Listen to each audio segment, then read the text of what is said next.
Welcome back to the Home Recording Show. This is episode 319. Today we're talking about home automation for studios. I'm Jon Tidey. And I'm Ryan Canestro. I've been buying a bunch of smart switches, probably more than I should, but they've been very useful recently. I hear it's an addiction, and I'm about to start the same exact thing, and I know it's going to get out of control from the first device. Yeah, and smart switches are kind of like the dumbest way to get into home automation. Because basically, they just turn things on and off, right? They don't do anything else other than turn things on and off. Well, it's either that or light bulbs where people start.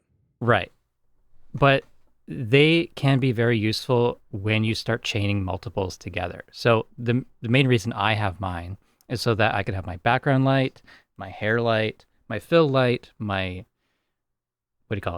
key light, two cameras, and a monitor all connected and triggered by one button on my phone or with apps. And that has been great. So basically, if I have an idea, I want to record, one button on the phone gets all that stuff started, open OBS, and I can get going.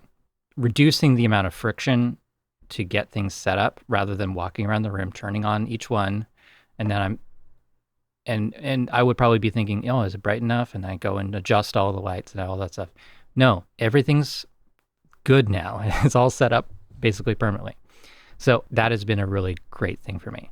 So I have a button for turning everything on, everything off. I've got one that's just the cameras. I've got one for just the key light. I've got another, like any of those can be turned on in different combinations.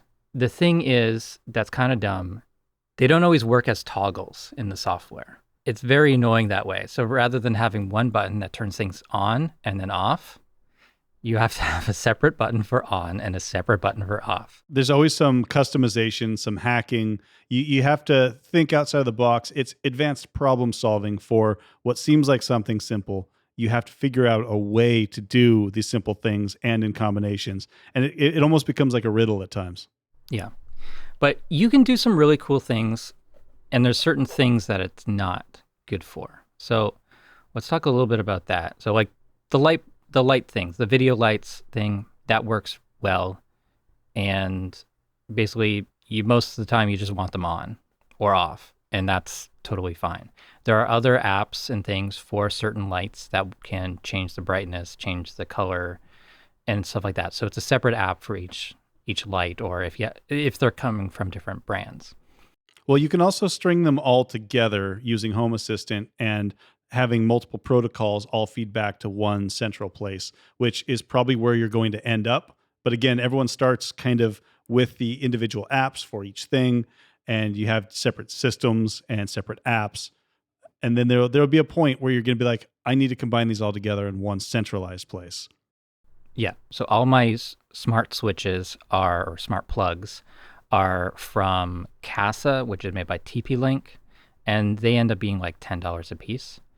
Come in packs of 2, and I also have like a power bar that's got 3 outlets plus 2 USB ports. USB ports are just like charging or whatever, not switched, but each of the individual plugs on the power bar can be set up individually. Like it's just a plug, so you can put it between your wall plug and a power bar, and then you've got like 6 outlets on one switch that can be remote controlled. Do any of those have power metering where you can get stats for power consumption? Not in the app directly, but there's actually a third-party app called Watt, which works with the Casa plugs, and it can keep track of energy usage, how many hours they're on, and things like that. Because you can also feed that information back to Home Assistant once you do your centralized version of that, and keep stats of exactly what devices are using what electricity, and you can start to graph those out and have usage over time to even set up rules for if this is using too much, then turn it off, make sure it's off between these hours, and you can set up all kinds of things. The rabbit hole goes so deep on this stuff. I haven't done any of it yet. I've been thinking about it. I'm already burnt out from all of the math I'm doing in my head about what I want to do. The Home Assistant stuff isn't compatible with all products. So you kind of have to, sometimes you have to choose, like sometimes this more expensive stuff works with Home Assistant or the Apple ecosystem, and then the other stuff will work with SmartThings. which is the Samsung version of that. And then there's like that, I forget the other one that's like more Well, like there's the the Linux Zig. of that. Well, there's the Zigbee protocol. There's the Z-Wave protocol, or Mhm. Z-Wave, as you Canadians would say. And then there's ways where you can get certain devices to talk to each other over this additional protocol. That's a more basic one that a lot of them will do. But Yeah.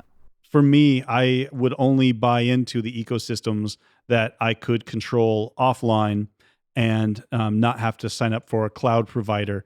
Because some of these companies, if they're cloud based only and they go out of business, their products stop working. So I want Yeah. to make sure that any products I buy, even if they go out of business, I still have a way to control it locally. I think that did happen kind of recently. It happens One a of the main. lot. Okay, that's kind of why I haven't gotten into like the base station things. I think a lot of the stuff needs Alexa integration and all this stuff, and it needs Wi-Fi or internet access all the time. You don't always want that. Like for basic switch, you just kind of want it on off toggle from your phone, or like, like if you leave the studio and you're out a little bit longer than you thought, and maybe, oh yeah, let's flip off the air conditioner while I'm gone, or make sure, I don't know, you could probably figure out a way to lock your computer, things like that. So, um, And if you're using the Wi-Fi devices, especially if you have a lot of them, you want to set up a subnet on your network because those devices are very chatty. And if you have several of them, you will crush your Wi-Fi in your phone or TV or other devices because they're constantly talking to each other. So you need that traffic to be segregated. that's a point that I might be coming to soon. I haven't noticed any issues yet, but I'm like thinking, that's what is it? I think it's seven switches right now. So potentially an additional seven Wi-Fi devices in addition to the already 13 I think I had on my network. I have an old uh, hub, but I don't know if I can connect everything without Wi-Fi. Like if I just connect that as a separate device, or like its own Wi-Fi network, Yep. but So without you internet set up. access. I don't know if I can do that. Yeah, and you start getting into advanced networking techniques pretty quick. So then you have a router. The router is giving subnet rules. You have to have a managed switch, which can break it off into VLANs, and then you assign them to their own VLANs. And then through the router, you can say all of these things are only allowed to talk to each other, but this one controller that they're all talking to on that same network, it alone can access the internet for outside things, and you can lock things down in that way. Yeah, it would be good to have some um, basically like local only Mm-hmm. setup for this stuff. And that's I how don't. I have my network set up here. I do have a guest network, and the guest network has all of the Internet of Things stuff on it, and it can only access the internet and nothing else inside my house. And it can only, everyone that's talking on that subsection can only talk to each other, and it's not interfering with other traffic. And you can set up speed rules and other things like that as well. If I really got it, when I get into automation, there will be a separate VLAN for that that doesn't have any access to the internet, and it'll only have access to the internal network and controllers. And then I can open that up individually for devices if I need to do an update or anything like that. It gets crazy quickly, Real but quick. the just the options can be really really cool. So let's talk about the home studio. Let's say a button on your keyboard or maybe on your phone that sets up a record ready system. So it turns off your air conditioner and fans, and it turns on a light that says recording. Maybe it also dims the other lights in your studio, and it also sets your focus mode on your Mac to do not disturb. All those things can be done from one button. So that's the sort of goal with a lot of this stuff. Just um, all these separate steps can be reduced down to one button. And then how do you want to trigger that button? Is it on your phone? Is it on your Stream Deck? Is it a keyboard shortcut? Is it an app on your computer? These are all possibilities. And you don't have to choose one. And you could just have a hardware button that's just a button that's also connected to that same protocol that you just have on your desk, and you could just hit it. You don't even have to Yeah. open your phone or anything. And you can also have RFID on your phone. When you sit your phone down next to a thing, it knows it's there. That's when it'll do all of those things. Right. But just going with the dumb method, just on off, Mm-hmm. no sensors, no checking if things are active or not. Just basically like a button that gets you prepared for recording. You could have something that, like, I don't know, Reaper or whatever DAW you use outputs over the control surface protocol that it is recording, and that gets detected by your hue bulbs to turn red. Yeah, like every time That's you a hit the record possibility. button, you can have the light in the hallway turn red. So anyone in your house knows, don't walk in the door right now. Dad's making a recording. Yeah, it's sexy time. Hey. Vocal booths. How about a motion sensing light? When you walk in the room, that light automatically turns on and off, and you can set a delay for when it turns off. When somebody's in there, the air conditioning, maybe that turns off, or maybe it turns on the lowest setting. You can get as advanced as you want. Anything with a sensor usually requires like installation, like you would be installing an outlet or a light switch. So you do need to shut off the power, replace the light switch panel with the smart device. And some can be battery operated, but do know that you will have to replace the batteries at certain intervals. And then some things are hardwired or powered. So there are a lot of options. I mean, I even hear about guys taking sensors and putting them in the refrigerator and freezer. And if the temperature starts going up, then they know there's a problem.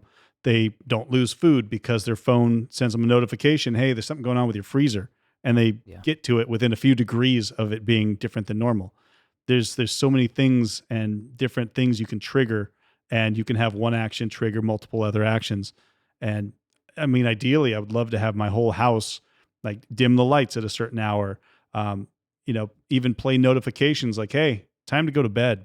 I mean, whatever. Yeah. You can, anything you can think of, you can do. And in reference to the studio, there's so many great ideas you can do. Like, you don't really think about how many little tasks you have to do before you take an action. If you can not have to think about any of those and stay in creative mode, just hit a button, all those things happen. You can stay in that creative mindset. And I think that's where the importance is for the recording studio. Yeah.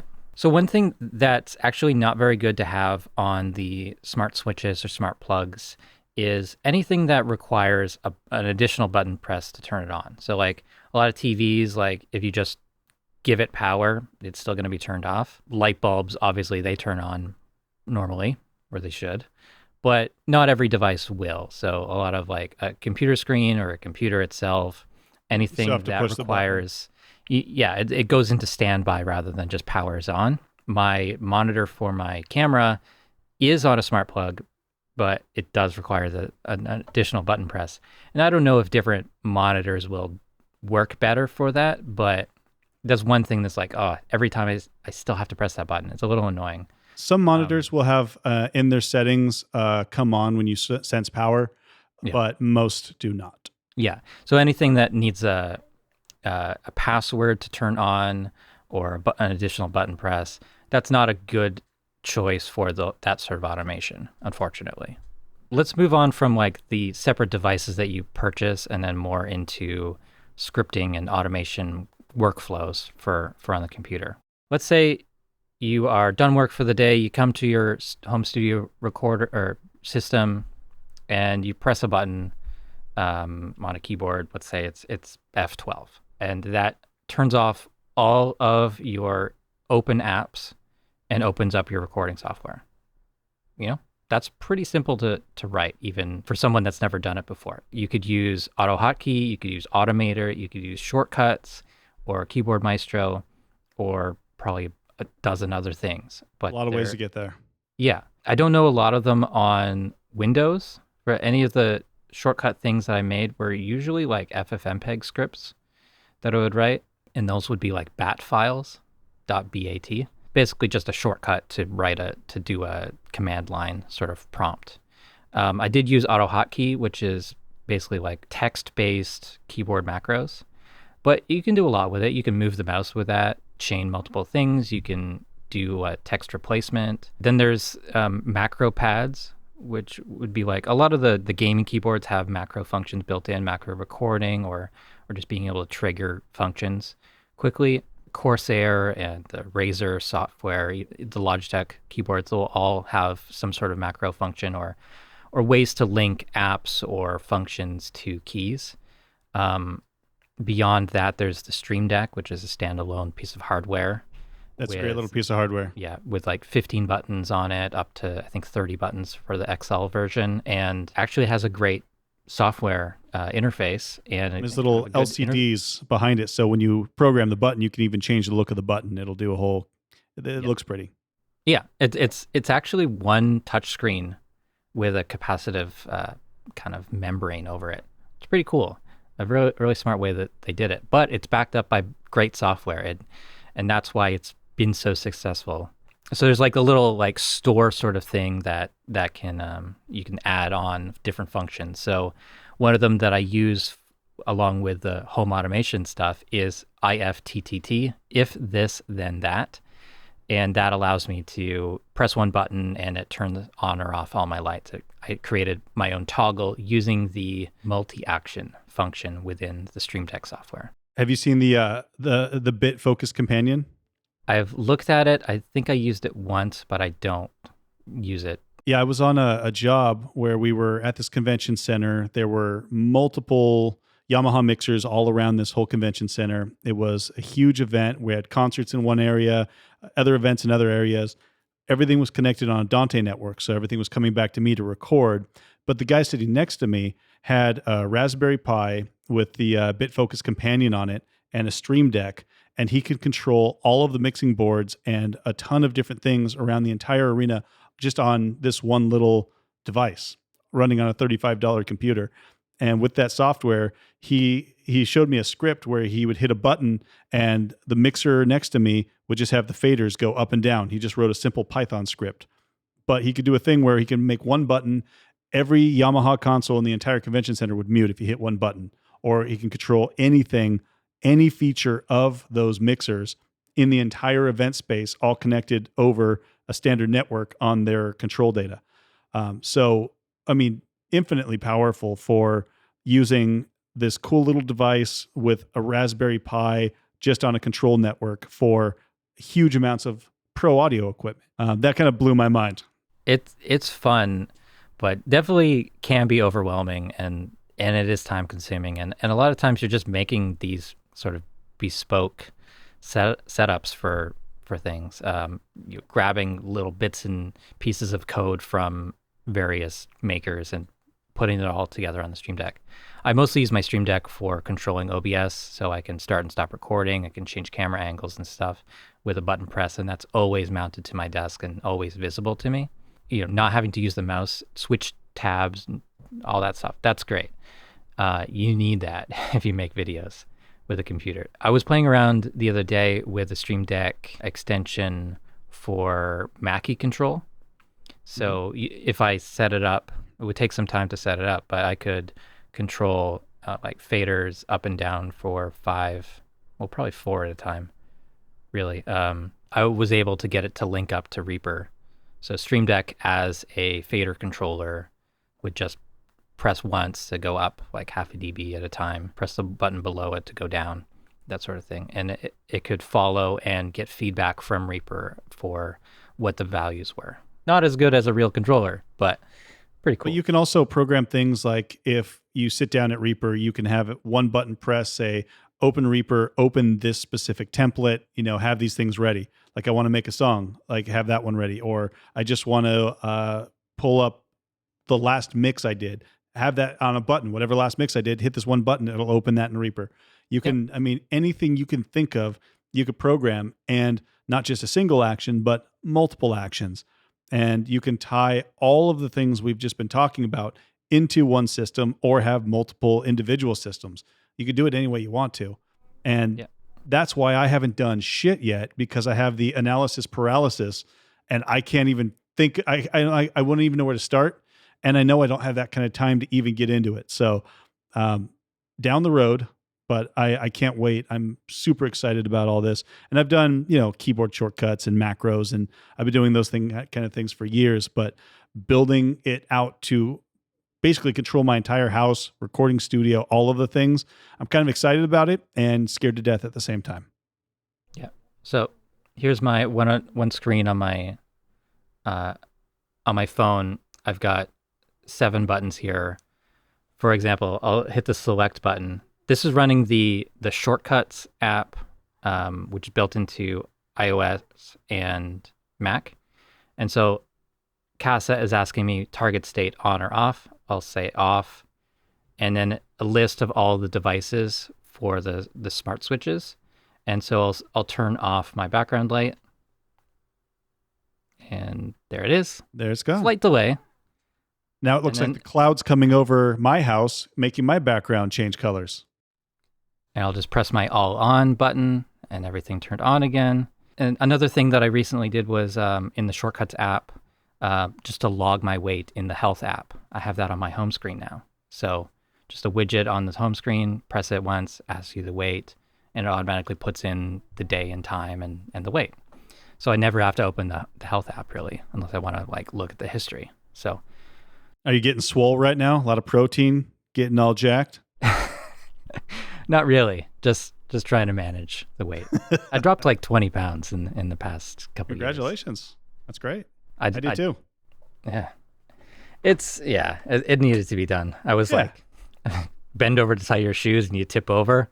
You've gone too far. That is a good measure for that. I was injuring myself just from my weight. So, no. Still tired all the time, but. Well, time for that exercise. Get that cardio in. Yeah. Shifting focus a little bit. There's focus modes. Hey, I see what you did there. So recently I set up a function on my Mac to automatically set my do not disturb mode for all my devices, all my Apple devices, depending on which app I have in focus. So if I have OBS or Zoom or Reaper or Pixelmator Pro, maybe some other ones, if it detects that that's open, it's going to set my phone to do not disturb. It's going to give a message to whoever's looking at my profile to send me a text message that I'm in do not disturb. And it actually asks to confirm to send it or wait till later, which is pretty cool. So it already reduced interruptions because there's nothing worse than starting a screen recording. You're just getting into the flow of it and then you get 6 text messages in a row because they thought you weren't busy. So that's really helpful. You can also do that with Google Calendar. You set it to affecting your availability. If it's busy, then that can also set your do not disturb mode automatically. So I've been doing that for a couple of years. Most of the time that works pretty well. Sometimes you do miss things, which can be annoying. Delivery drivers trying to get a hold of you. Sometimes you won't see that in time. You know, it didn't interrupt my recording, so that's fine. That's a little thing that I think a lot of people aren't using that much, and they've been in recent versions of Mac OS and iOS and iPad OS. It's been more prominent. You can just swipe down and focus modes are right there. And it's more granular, so you can have it different rules for different apps and different contacts as well. So your wife can always get through, or your kid's school can always get through no matter what. So take advantage of that. I think it's a powerful thing and easy to set up. Especially for those of us that work from home sometimes or project-based, where an interruption will set you back a lot of time. Like if you're in a creative flow state and some text about a bill shows up, it could just throw you off for your thing when you didn't need that piece of information. Another thing that should be automated, and we hope that you are already set up with this, automatic backups. So system backups, backing up all your important files. It should be automatic. It shouldn't be a thing that you have to schedule your own personal time to go and manually drag those files over to another system. I use Backblaze, $7 a month, I think it is. That backs up everything important across all of my hard drives, and it's super great. And I just realized I didn't set up my new hard drive with it as I was talking about that right now. I just changed the drive yesterday, so I'll need to set that up. We're going to allow that. So Backblaze, easy software to install, just runs in the background. You can have this kind of automatically back up, like I don't know, it's like every 5 minutes if it's a new file, or just set it for like once a day. And that's how have mine set up, just to reduce interruptions and things Like like at that. 3 a.m. Then I've got different scripts that run on a timer. Created a script in Automator, which is a built-in Mac app, that will copy my Reaper directory, zip it, put it into my Dropbox folder at a certain time. And then this app is scheduled through the Mac calendar app as kind of like an attachment to the calendar invite thing. You can have it run an app at a certain time. So it's kind of a really simple automation step, but it's like, oh, anytime from any computer, I can access my Reaper config because it's in my Dropbox and it's never older than like 24 hours. It's fantastic. I love that. It's just so much peace of mind there that I never need to like worry about that. And that's in addition to that folder being backed up nightly by Backblaze. That's a great system. Yeah. And then additional things like cleaning up temp file storage for Reaper specific things, like the auto backups for projects, as well as the peak files, the waveform overview files. You don't need those past like 10 days. So even that, probably excessive. My script checks if something's older than 10 days and then moves it to the trash if it is. So I never have to worry about that stuff. And if I need something, like if Reaper crashes, I've always got auto backup set up and I can always go back to 5 minutes ago and restore my project. Love it. Yeah, that's great. I've wildly overcomplicated that whole process too. So I have a server where everything backs up every night inside the house. And then I built another server that lives at my girlfriend's house on the other side of the country. And then those will back up to each other every night.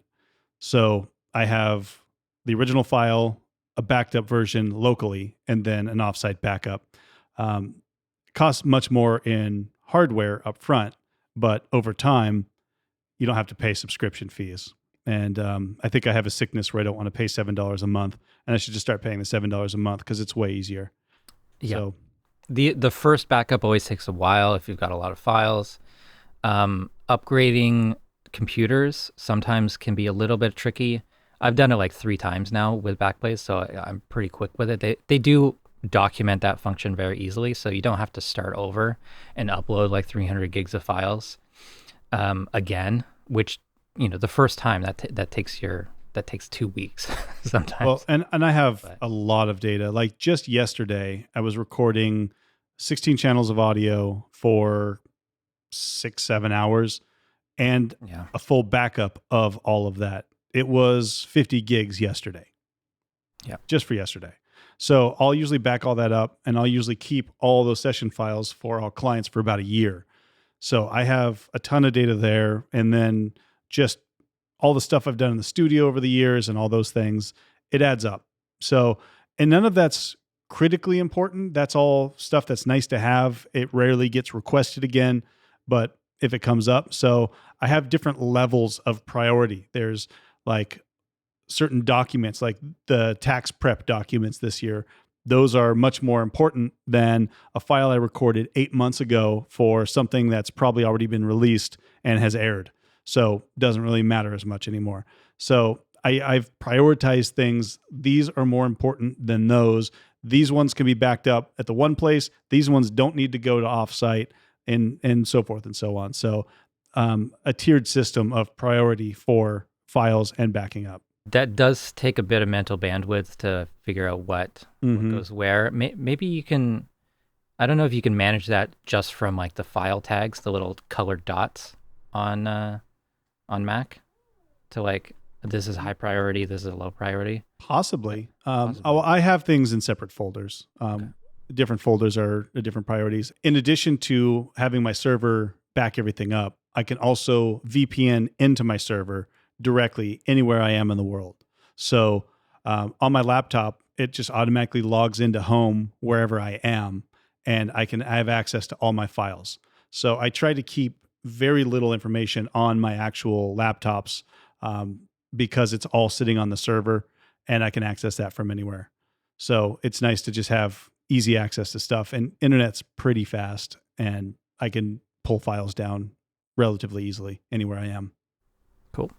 Well, that's quite a bit of information. That's a lot of stuff. It's a little rambly, but and we probably forgot some stuff as well. But let us know in the comments what you use to automate your workflows, to automate your home studio, all these sorts of things. There's so much you can do, and I think it's all worth at least experimenting with. Yeah, and let us know what you guys are doing that's amazing that we're not even thinking about yet, because that's I'm constantly thinking, like, what am I missing here? What would be amazing? And I would love to hear what you guys are doing. Yeah, this stuff is a lot of fun. It's kind of like it's a fun puzzle to figure this stuff out, and you definitely spend more time solving this problem than you would gain by automating it, but it's still fun. I think it's still worth doing. All right, I think in the end, it's totally worth it. Yeah. So thank you so much for watching and listening to this podcast. If you didn't know, if you're listening to this in iTunes or Apple Podcasts or whatever, we do have the entire conversation in video form. So check out the YouTube channel for the entire video podcast. And if you want to support the show, you can go to buymeacoffee.com/HRS podcast, get your name in the show notes. And yeah, love to have you as a supporter of the show. See you guys in 2 weeks. See you in a bit.